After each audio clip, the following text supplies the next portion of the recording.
이제 오늘 우리에게 주신 하나님의 말씀을 함께 나누겠습니다. 오늘은 요한계시록 2장 1절부터 7절까지의 말씀을 함께 봅니다. 에베소 교회의 사자에게 편지하라. 오른손에 있는 7별을 붙잡고 7 금촛대 사이를 거니시는 이가 이르시되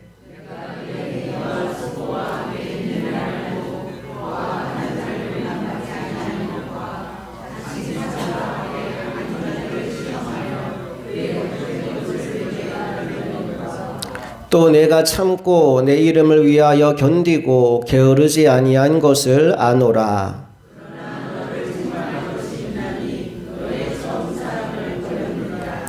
그러므로 어디서 떨어졌는지를 생각하고 회개하여 처음 행위를 가지라. 만일 그리하지 아니하고 회개하지 아니하면 내가 내게 가서 내 촛대를 그 자리에서 옮기리라.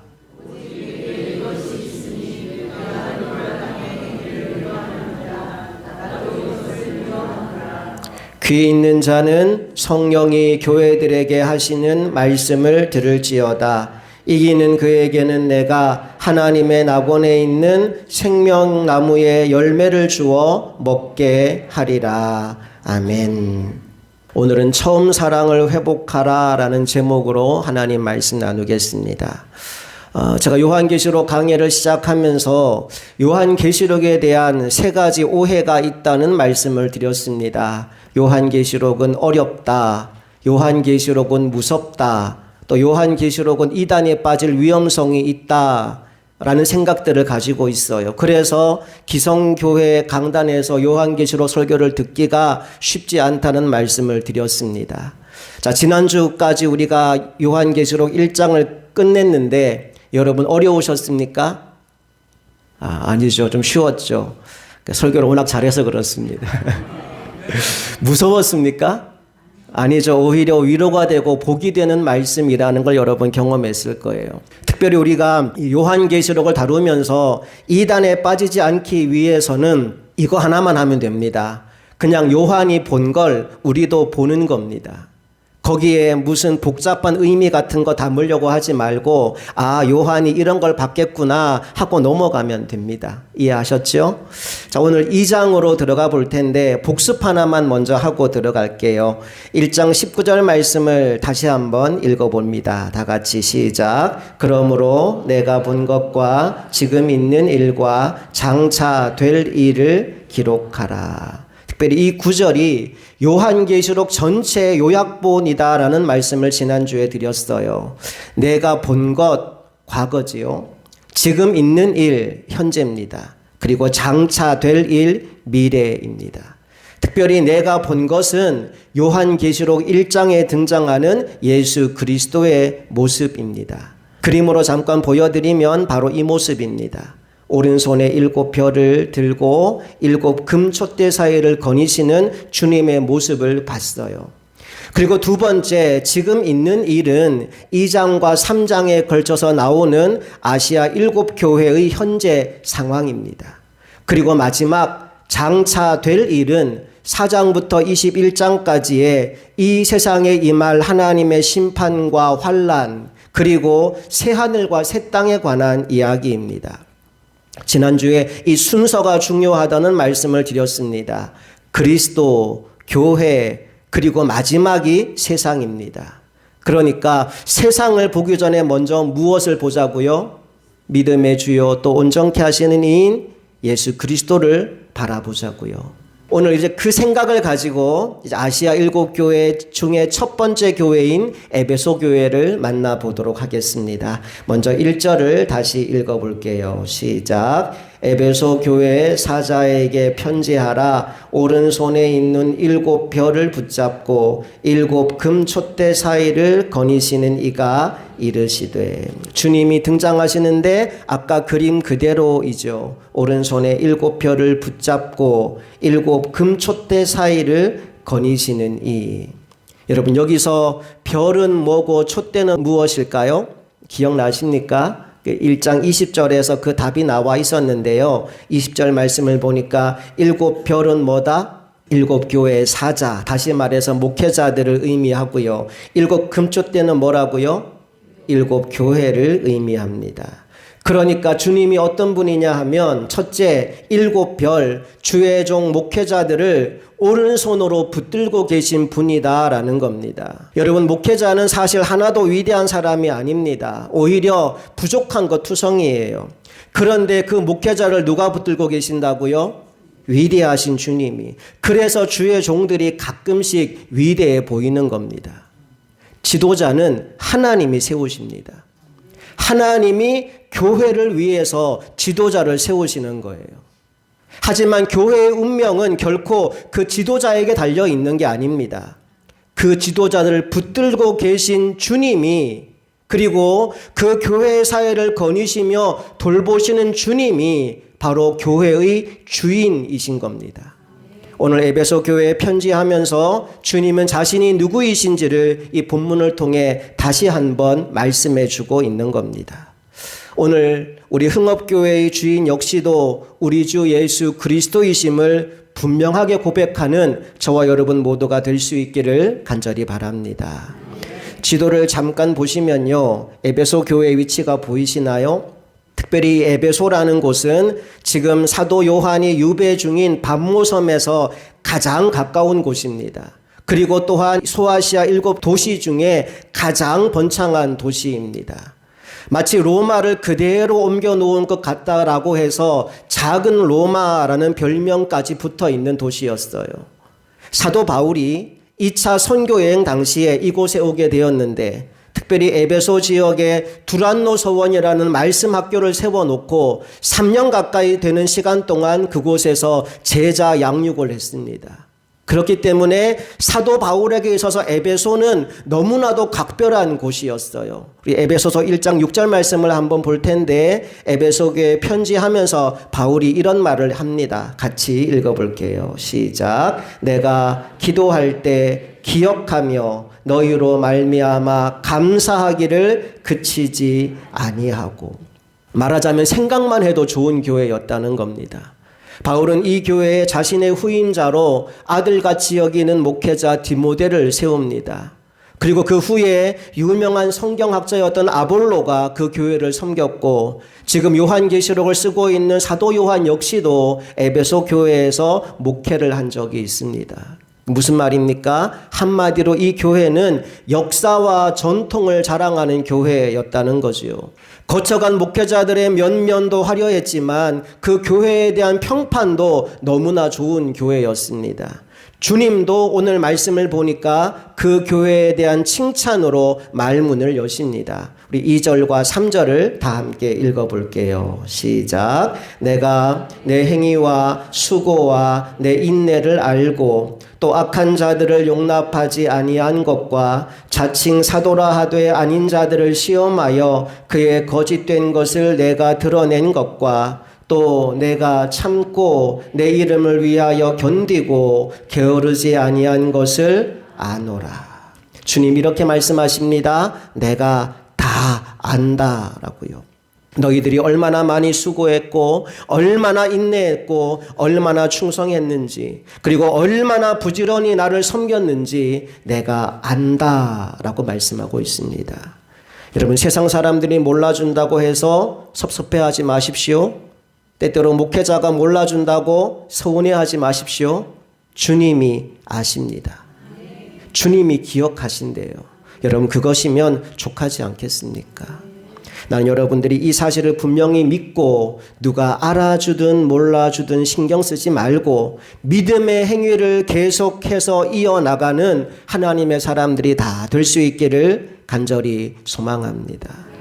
특별히 에베소 교회를 향한 주님의 칭찬은 두 가지로 정리해 볼 수 있어요. 첫째, 주님께 온전히 헌신하고 충성하는 사람들이었다는 거예요. 둘째, 이단들이 찾아왔을 때 그 이단에 미혹되지 않고 이단에 맞서 싸워서 진리를 사수했다는 겁니다. 주님 이 두 가지 칭찬을 에베소 교회에 하셨는데 우리 교회에도 이런 칭찬 받아야 되지 않겠습니까?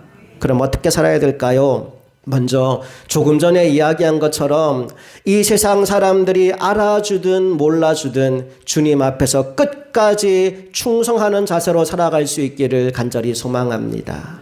그런가 하면 두 번째, 누가 와서 나한테 뭐라고 말하든지 신경 쓰지 말고 진리 안에 거함으로 흔들리지 않는 자세를 유지할 수 있기를 축복합니다.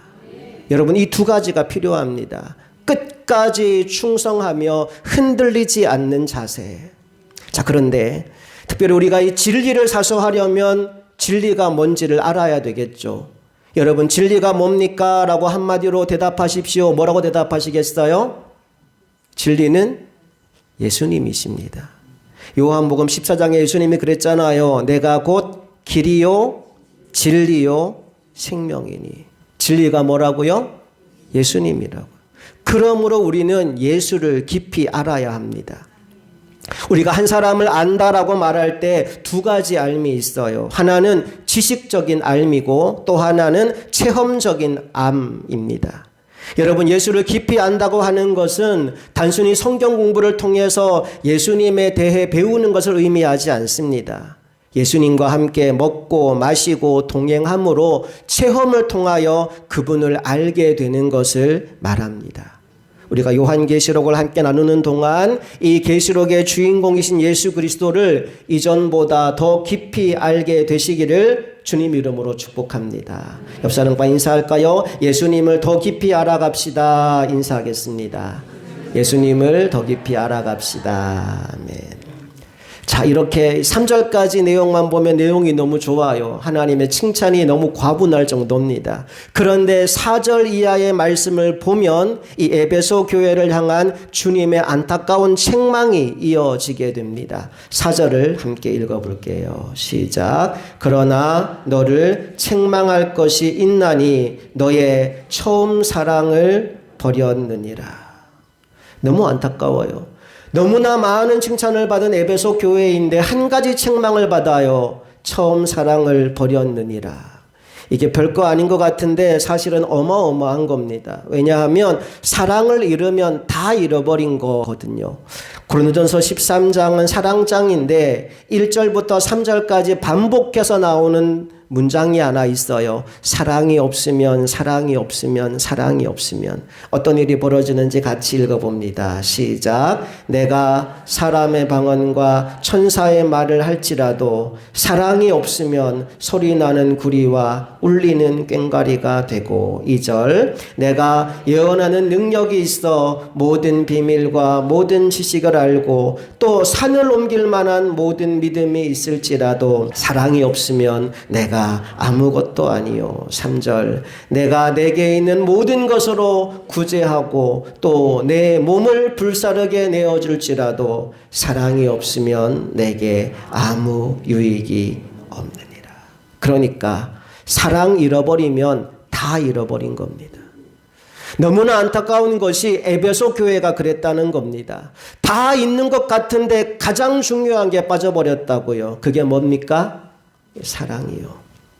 여러분, 부부 사이도 그렇습니다. 좋은 아파트 있고 좋은 차 있고 돈을 아무리 많이 벌어도 부부가 서로 사랑하지 않는다면, 오히려 딴 남자 딴 여자를 사랑하고 있다면 그 가정은 불행할 수밖에 없지요. 에베소 교회 다 있는 것 같은데 가장 중요한 게 없었습니다. 사랑. 그래서 오늘 여러분에게도 정말 묻고 싶은 질문이 있어요. 오늘 여러분은 주님을 사랑하십니까?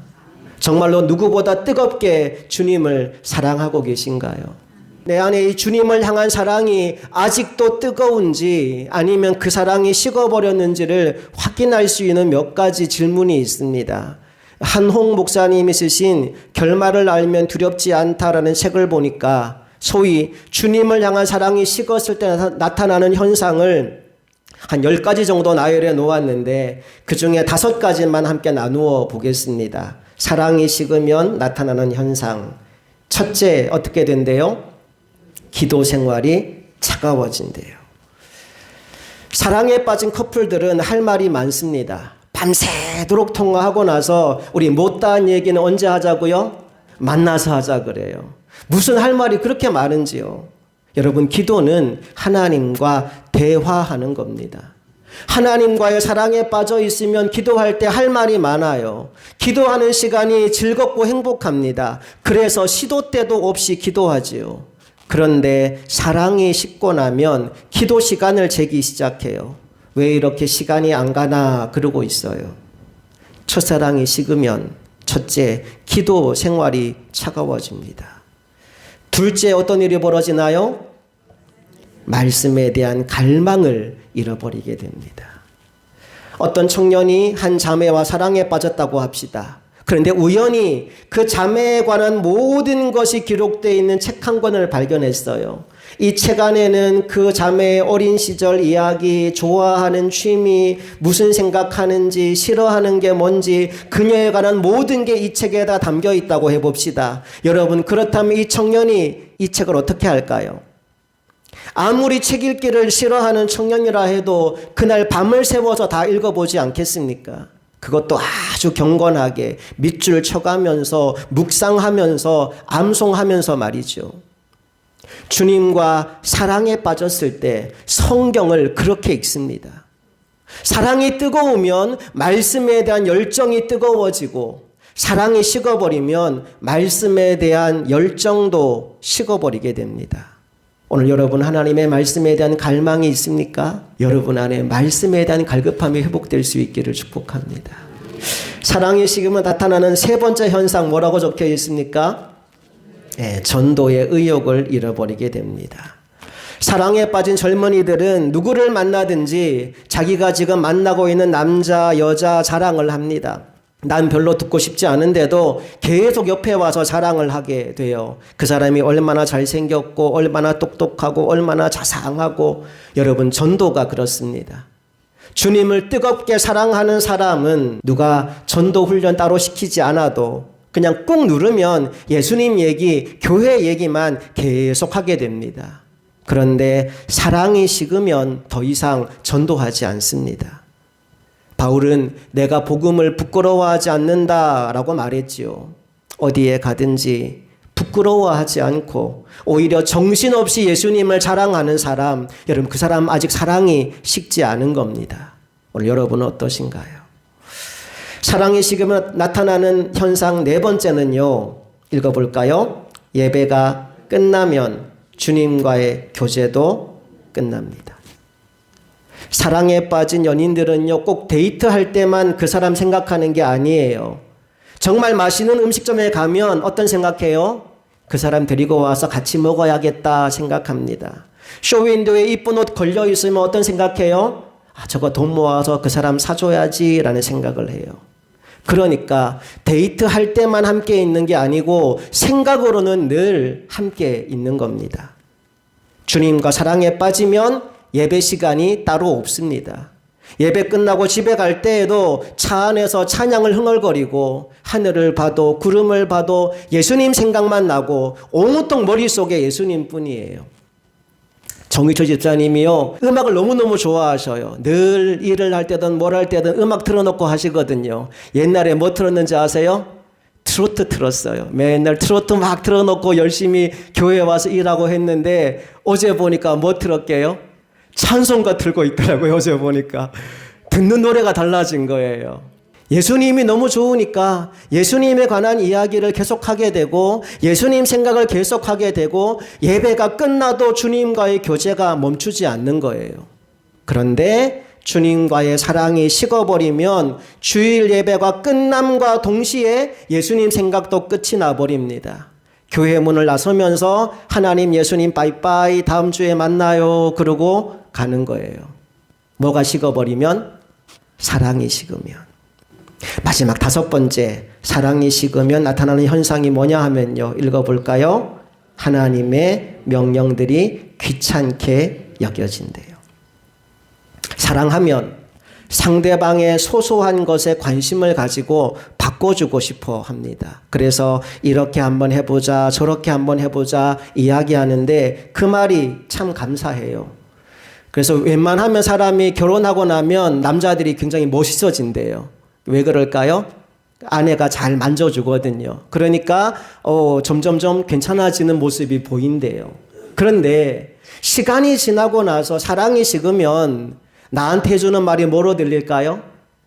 잔소리로 들리기 시작해요. 이 사람 정말 잔소리 많이 하네. 이 남자 진짜 너무 간섭하네, 이런 생각이 들기 시작하는 겁니다. 주님과 첫사랑의 관계 속에 있을 때에는 삶의 작은 부분까지 주님과 나누는 것을 좋아합니다. 주님이 구체적으로 개입하고 간섭하고 인도하시는 것을 기뻐합니다. 그런데 사랑이 식으면 하나님의 말씀이 부담스러워집니다. 하나님의 명령들이 귀찮아집니다. 나 좀 그냥 내 맘대로 살게 내버려 두세요. 내가 주일날 교회에는 꼬박꼬박 나가 드릴 테니까, 헌금은 내가 안 빼먹고 잘할 테니까 제발 내 삶을 터치하지만 마세요. 뭐가 식은 거예요? 사랑이 식은 거예요. 다시 한번 묻고 싶습니다. 여러분은 지금도 주님을 뜨겁게 사랑하고 계십니까? 혹시 여러분 가운데 사랑이 다 식어버린 채 그냥 형식적인 종교 생활을 하는 사람은 안 계신가요? 오늘 주님은 완전히 식어버린 이 에베소 교회에 이런 권면의 말씀을 주십니다. 5절 말씀을 같이 읽어볼게요. 시작. 그러므로 어디서 떨어졌는지를 생각하고 회개하여 처음 행위를 가지라. 아멘. 예, 사랑을 회복하는 방법, 하나님의 솔루션이 여기 나와 있습니다. 크게 세 가지, 영어로 3R입니다. 첫 번째, 생각하고 remember, 기억하라는 거예요. 기억해라. 두 번째, 회개하여 repent라는 단어가 있어 돌이키라 이 말입니다.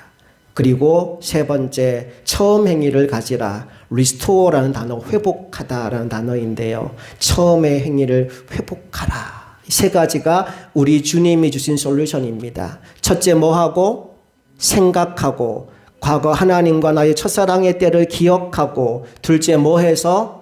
회개해서. 회개는 그냥 잘못했습니다 하나님, 이게 회개가 아닙니다. 길을 돌이키는 거예요. repent, 돌아서는 겁니다. 그리고 마지막 세 번째 뭐 하라고요?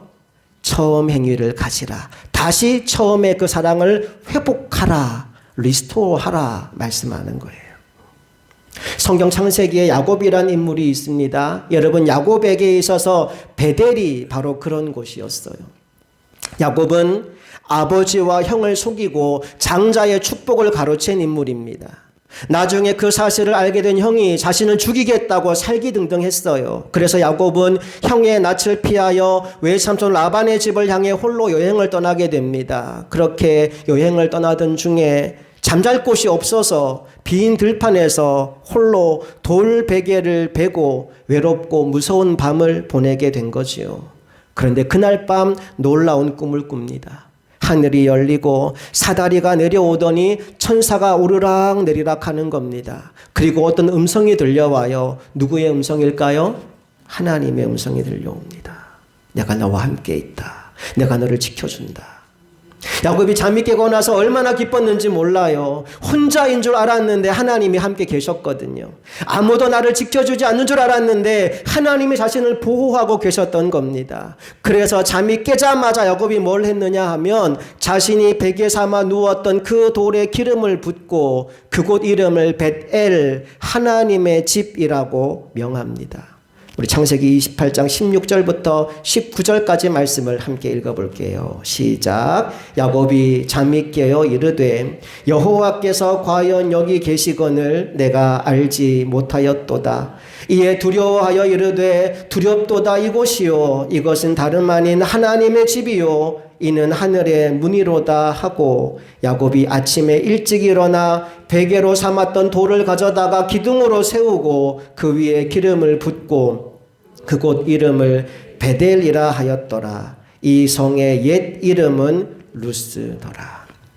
그리고 하나님께 이런 서원을 합니다. 20절부터 22절을 또 읽어볼게요. 시작. 야곱이 서원하여 이르되 하나님이 나와 함께 계셔서 내가 가는 이 길에서 나를 지키시고 먹을 떡과 입을 옷을 주시어 내가 평안히 아버지 집으로 돌아가게 하시오면 여호와께서 나의 하나님이 되실 것이요 내가 기둥으로 세운 이 돌이 하나님의 집이 될 것이요 하나님께서 내게 주신 모든 것에서 10분의 1을 내가 반드시 하나님께 드리겠나이다 하였더라.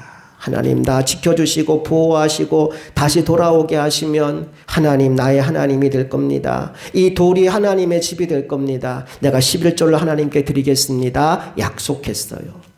그리고 외삼촌 라반의 집에 가서 20년을 사는 동안 하나님이 그를 지켜주셔서 12아들과 딸 하나를 낳고 재산도 많이 불려서 고향으로 돌아오게 만드십니다.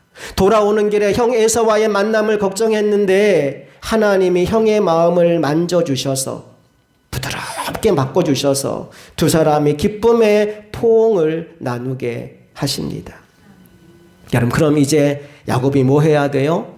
하나님께 약속한 그대로 베델에 올라가야죠. 하나님께 감사 예배를 드리고 소원한 거 갚아야죠. 그런데 야곱이요, 그걸 까맣게 잊어버립니다.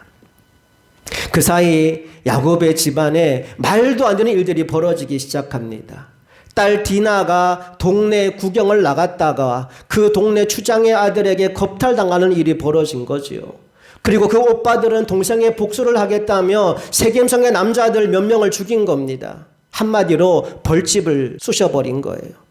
이제 야곱 일가가 그 동네 사람들에게 몰살당할 위기에 처하게 됩니다. 야곱이 어쩔 줄 몰라서 당황하고 있을 그때 하나님의 음성이 들려옵니다. 35장 1절 함께 읽어볼게요. 시작. 하나님이 야곱에게 이르시되 일어나 베델로 올라가서 거기 거주하며 내가 내 형 에서의 낯을 피하여 도망하던 때 내게 나타났던 하나님께 거기서 제단을 쌓으라 하신지라. 아멘. 베델로 올라가라. 그 말씀에 순종하여 야곱 일가가 베델을 향할 때 하나님은 그곳의 분위기를 완전히 바꾸어 버리십니다. 5절 말씀 읽어볼게요. 시작. 그들이 떠났으나 하나님이 그 사면 고을들로 크게 두려워하게 하셨으므로 야곱을 아들들을 추격하는 자가 있어요, 없어요? 없었더라. 오늘 여러분에게 묻고 싶습니다. 여러분의 베델은 어디입니까? 하나님을 만나고 기뻐하며 감격하며 그분에게 내가 나의 평생을 헌신하겠습니다 결단했던 여러분의 베델은 어디입니까? 베델로 올라가는 은혜가, 첫사랑의 감격을 회복하는 은혜가 여러분 모두에게 임하게 되기를 간절히 축복합니다. 자, 이제 다시 본문 5절로 돌아가 봅시다. 자, 회개하라, 돌이키라 말씀하셨는데 5절에 뭐라고 말씀이 이어집니까? 함께 읽어봅니다. 시작. 만일 그리하지 아니하고 회개하지 아니하면 내가 내게 가서 내 촛대를 그 자리에서 옮기리라. 촛대를 옮긴다. 무서운 말입니다. 지금 주님이 촛대 사회를 거닐면서 교회를 보호하고 계신데 촛대를 옮긴다라는 말의 의미는 내가 더 이상 너를 보호하지 않을 거야 라는 말씀이에요. 무슨 얘기냐 하면 주님이 이 문제, 사랑이 식어버린 문제를 너무나 심각하게 보신다라는 사실입니다. 여러분, 신앙의 본질은 교회 열심히 나오는 게 아닙니다. 헌금 많이 하는 것도 아닙니다.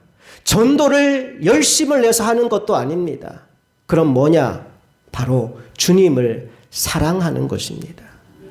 호세아 6장 6절에서 주님 이렇게 말씀하십니다. 함께 읽어볼까요? 시작. 나는 인애를 원하고 제사를 원하지 아니하며 번제보다 하나님을 아는 것을 원하노라. 하나님 두 가지를 원하신대요. 인애를 원하고 하나님 아는 것을 원한대요.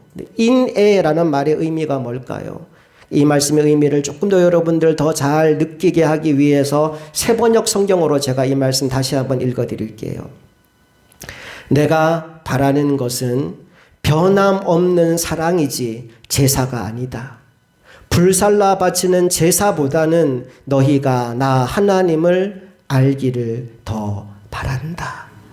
여러분, 인애라는 말의 의미가 뭐냐 하면 변함없는 사랑이라는 거예요. 주님이 오늘 우리에게 정말로 원하시는 것이 바로 이러한 사랑의 관계 속에 함께 머무는 것입니다. 사랑하는 여러분, 이제 우리의 신앙을 점검하고 다시 회복합시다. 오늘 본문에서 주님이 권면하시는 것처럼 어디서 떨어졌는지를 생각하고 회개하여 처음 행위를 가지는 저와 여러분 모두가 될 수 있기를 원합니다. 그래서 누가 우리에게 언제 주님과의 사랑이 가장 뜨거웠나요? 라고 묻는다면 1초도 망설이지 않고 바로 지금이요 라고 대답할 수 있는 우리 모두가 될 수 있기를 간절히 소망합니다. 함께 기도하시겠습니다.